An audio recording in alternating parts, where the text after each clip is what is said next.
d4, knight f6, c4, g6, knight c3, bishop g7, e4, d6.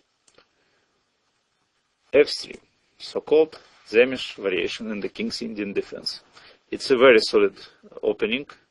I used to play myself it for both colors, so I mean, since this opening also can be used, this approach with f3 can be used for anti-Grunfeld. For example, d4, knight f6, c4, g6, third move f3. So this is a universal approach against the bishop on g7 to try to build this strong center. It's more about prophylactical type, so I mean, like not in the four pawns attack, white is not trying to kill immediately black, but to prepare some strategical long-term ideas. And in this chapter we will study the setups with f3 and knight ge2.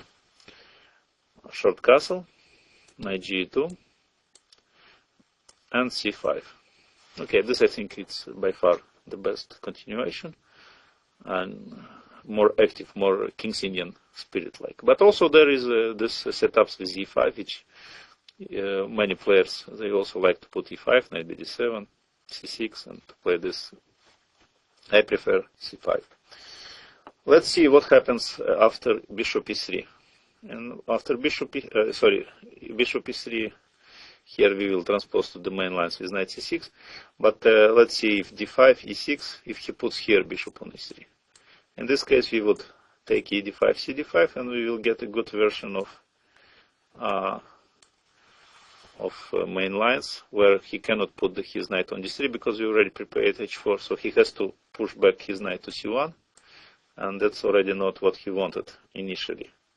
After knight c1, we can go very fast for knight h7 and f5, because generally speaking, if you manage to play f5 or to take on e4 or later to play f4 and to bring the knight to e5, in both cases it will be very strong. So I mean, here thanks to this misplaced knight on c1, we are very fast.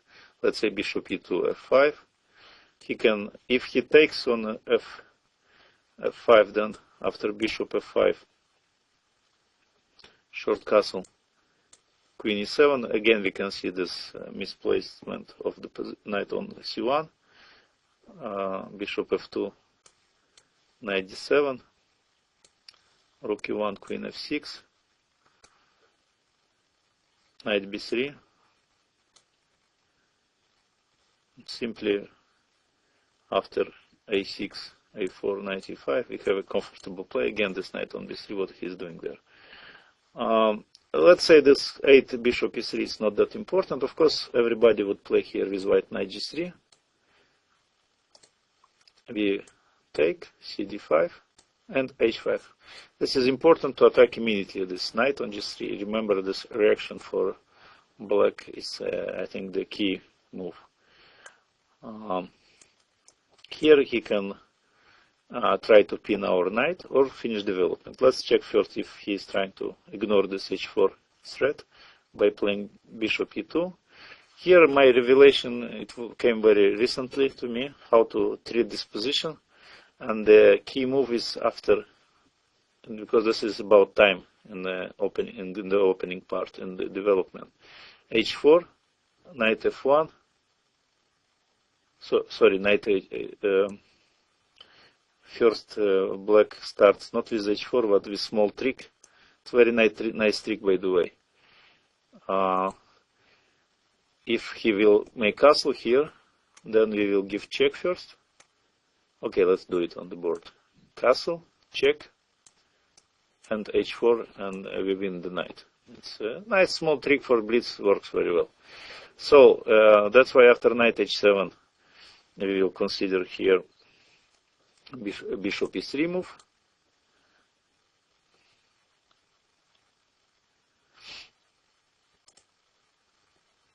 h4, knight f1, and f5. Usually the reaction here is to take on f5, gf5, and bishop f4. That was the basic position. And if, for example, black is slow, white can finish development to bring knight e3, knight c4, and very nice position. But here the key moment, which turned out the evaluation of the whole position, is this pawn sacrifice on d6 by playing knight d7. Because after bishop takes d6, rook e8, black has a huge initiative. First of all, of course, we are threatening kind of something like queen b6. But also there are many other threats linked to the open position of the king and not castled. Let's say here he goes queen c2. First we stop him from long castle by playing bishop h6, f4, and now another brilliant idea, b5. Already you can see this bishop on d6, it's always a target, but after b5 even more. Long castle, queen b6 attacking the bishop. If knight b5, bishop a6 already wins. So he has to play after queen b6, bishop h5. But this on this we can even give the exchange sacrifice, bishop b7, bishop e8, rook e8. And there is no way for him to save his bishop. So this was a very important line which stopped completely this idea of white to go slowly with bishop e2, then bishop e2. So he already, you see, he has already to have a concrete knowledge, and he has to play bishop g5. Let's put it main. And bishop g5, since he weakened his diagonal and he weakened this pawn on b2, this tactical weakness, we can immediately attack it. Same time we get rid of this pin on of our knight. So queen b6. For example, if he goes here queen b3, then the best for black is to just avoid the exchange of the queens by playing queen c7. And later to use this fact that the queen is exposed here and can be attacked with tempos. For example, queen c7, bishop e2, a6, short castle, knight h7 first, bishop e3, h4, taking all the tempos possible, knight h1, and typical move for the structure. Many times we play h4 and f5. This is very typical reaction for us. After f5, they have to stop it usually, because I don't remember a case when they allow us really to play f4, so they have to play f4. We take on e4, knight f2, rook e8, knight ce4, bishop f5, bishop f3, knight d7. I wouldn't say we are better, but we finish development and we have all pieces out and all pieces active. So that's a nice position. That's about queen b3, and on queen b6 he can also play queen d2. This is more typical reaction, especially not everybody is ready to exchange queens. Here again we play this move knight h7. We're using the fact that after bishop h6 on b2 is hanging, so he has to move back bishop to h4.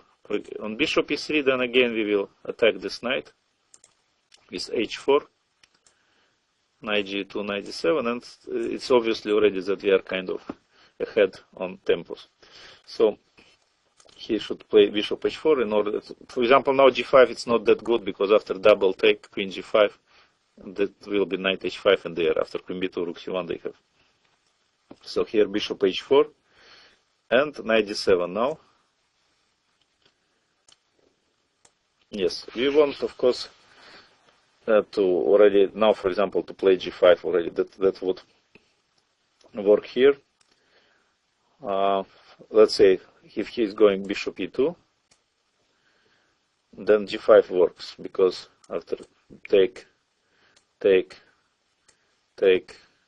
queen g5, queen b2, we want to connect the queen with a bishop by taking on c3, so he has to go here rook c1, and then the fact that we have already knight on d7, not on b8, we use it very well, because now with knight f6 we protect on h5, so he cannot take. he has to go castle. And after that already knight h7, and it's a good question where he will put his queen. Well, that was the first line. After knight d7, he can play f4, but already this weakens the square, the pawn on e4, so it's enough to know this bishop f6, bishop f6, knight hf6 followed by h4, and rook e8, attacking all these center pawns. I would say that here on knight d7 they have this move rook c1, but already it looks dubious for white, because that was not what their point to put like these pieces. Knight g3, bishop h4, especially ugly it looks. So in this case, after rook c1, rook e8, bishop e2, a6. On short castle, we already prepared very strong move, queen b4 here, with idea queen d4. And if here they try to improve the position of their pieces with knight f1, again they are slow, because after queen a5, knight e3, bishop h6, short castle, again this typical move queen b4, and aiming for queen d4, already black takes the initiative. So let's resume this line, this chapter with Zemish with knight g2. What we are going to do is to play c5, ask them to close the center with d5. After e6, e d5, c d5, we get typical Benoni type of position with the pawn on f3. And since his best square for the knight would be on g3, we immediately attack it with h5. So provoking him to either to go for bishop e2, and which we had this very fast line, or after bishop g5, he has to weaken this pawn on b2, so we attack it with queen b6, and again after that we are developing this rook e8, knight h7, knight e7, already depends on the situation. Normally what we do, we misplace his pieces, and we get use of this.